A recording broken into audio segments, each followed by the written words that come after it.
Bonjour à toutes et à tous. Alors moi je vais vous parler d'éthique administrative et je commencerai en rappelant que depuis 2013, suite au scandale Cahuzac, la France a entrepris un important processus de mise à jour et de rénovation du dispositif déontologique qui à la fois encadre et régule les comportements des responsables et des agents publics. Concernant les fonctionnaires qui m'intéressent ici plus particulièrement, ce mouvement il a abouti en avril 2016 à l'adoption d'une loi qui est venue inscrire officiellement dans le statut général de la fonction publique la prévention des conflits d'intérêts et la déontologie. La déontologie d'administration, qu'est-ce que c'est? Si je la définis très simplement, ce sont l'ensemble des devoirs et des obligations qui s'imposent aux membres de l'administration dans l'accomplissement de leur mission. En France, ces devoirs et obligations sont exprimés à la fois par la loi, mais aussi par le pouvoir réglementaire, par exemple les ministres, et le juge administratif, notamment à travers la jurisprudence du Conseil d'État. Mais ce qui est important de retenir, c'est surtout que ces devoirs et obligations déontologiques, leur respect garantit notamment la confiance des citoyens dans l'administration et les services publics et conditionne donc leur légitimité dans notre système démocratique. Je reviens maintenant à mon mouvement de rénovation 2013. Il a une particularité, c'est qu'il a cherché à mettre l'accent sur une approche beaucoup plus préventive et moins répressive de la déontologie administrative. Qu'est-ce que ça veut dire? Ça veut dire qu'on ne cherche plus à se limiter à prendre des sanctions disciplinaires qui vont venir réprimer des manquements à des normes qui sont juridiquement contraignantes, mais on veut au préalable utiliser des outils et des instruments qui vont prévenir les risques éthiques et empêcher que ces mauvais comportements ne surviennent.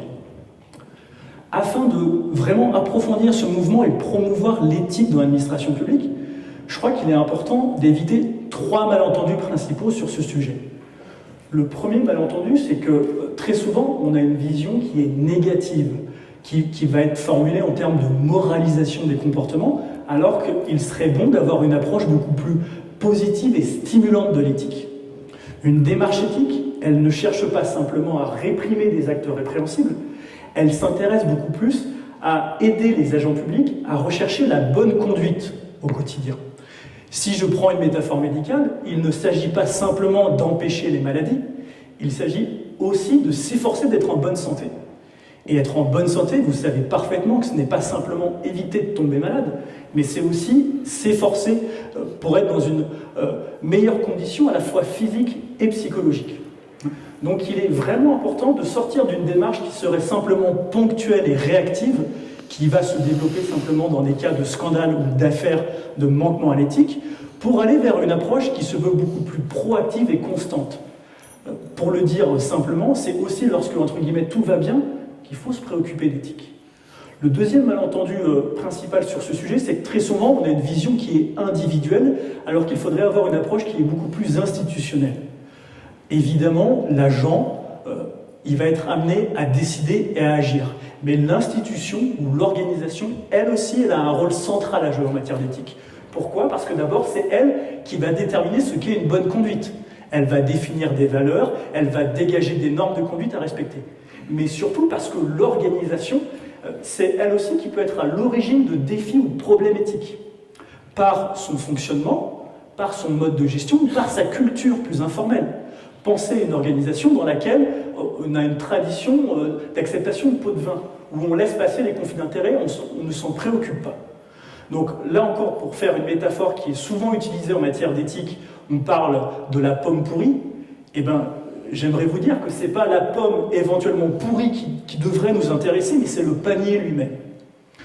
C'est pour ça que l'organisation ou l'institution, elle a un rôle central à jouer pour aider, accompagner, soutenir les agents face aux difficultés éthiques qui peuvent se présenter à eux dans leur travail, par exemple en adoptant des mesures, des politiques de formation initiale, formation continue, en mettant en place un code de conduite, en mettant en place un conseiller qui va venir les aider à prendre la bonne décision. Le troisième malentendu en matière d'éthique administrative qui est très courant en France, c'est le fait de penser que se conformer aux règles, c'est suffisant pour promouvoir et garantir un comportement éthique. Entendons-nous bien, il est absolument indispensable d'avoir des règles qui vont venir cadrer les comportements qui sont attendus de la part des fonctionnaires et des agents publics. Mais ces règles, elles vont venir simplement poser les limites. Elles n'indiquent pas concrètement ce qu'est la bonne conduite ou la bonne décision à avoir en situation, et en particulier dans des situations qui sont complexes, qui sont ambiguës, qui sont contradictoires, et notamment face à ce qu'on appelle un dilemme éthique. Un dilemme éthique, c'est quoi? Un dilemme éthique, c'est une situation dans laquelle plusieurs valeurs ou plusieurs normes sont en contradiction, et où l'agent va devoir faire un choix, en sachant que quel que soit le choix qu'il va faire et la valeur qu'il va choisir de respecter, elles sont toutes justifiées pour de bonnes raisons. Pensez par exemple au devoir d'information des fonctionnaires et à l'obligation dans le même temps de confidentialité. C'est pour ça qu'il est important de sortir d'une démarche qui serait simplement statique, en disant on a un corpus de règles à respecter. Au contraire, c'est vers une démarche dynamique de gestion de l'éthique au quotidien qu'il faut tendre, selon moi. Afin d'illustrer un peu plus mon propos, je vais vous donner un exemple de dilemme éthique que j'ai tiré d'un film de Ken Loach qui s'appelle « Moi, Daniel Blake ». Et peut-être que vous savez, il a eu la Palme d'Or à Cannes en 2007. Je vous fais un très bref résumé parce que peut-être que vous n'avez pas tous et toutes vu le film. Dans ce film qui se passe en Grande-Bretagne, Daniel Blake, qui est un menuisier de 59 ans, a une attaque cardiaque. Et donc, il est contraint, puisqu'il ne peut plus travailler, il est contraint de s'inscrire au chômage s'il veut toucher l'indemnité. Je vous passe tous les détails. L'idée principale du film de Ken Loach, c'est de dénoncer l'absurdité du système de protection sociale britannique face aux démarches administratives que le héros doit entreprendre. Le dilemme éthique qui m'intéresse dans ce film, il est lié non pas à Daniel Blake, mais à sa conseillère Pôle emploi. En fait, c'est l'équivalent français de ce que dans le film est un job center en Grande-Bretagne. Et cette conseillère Pôle emploi, elle s'appelle Anne. Et un jour, dans le film, Daniel Blake vient voir sa conseillère parce qu'il doit remplir un formulaire en ligne d'inscription au chômage, mais problème, Daniel Blake ne sait pas se servir d'un ordinateur.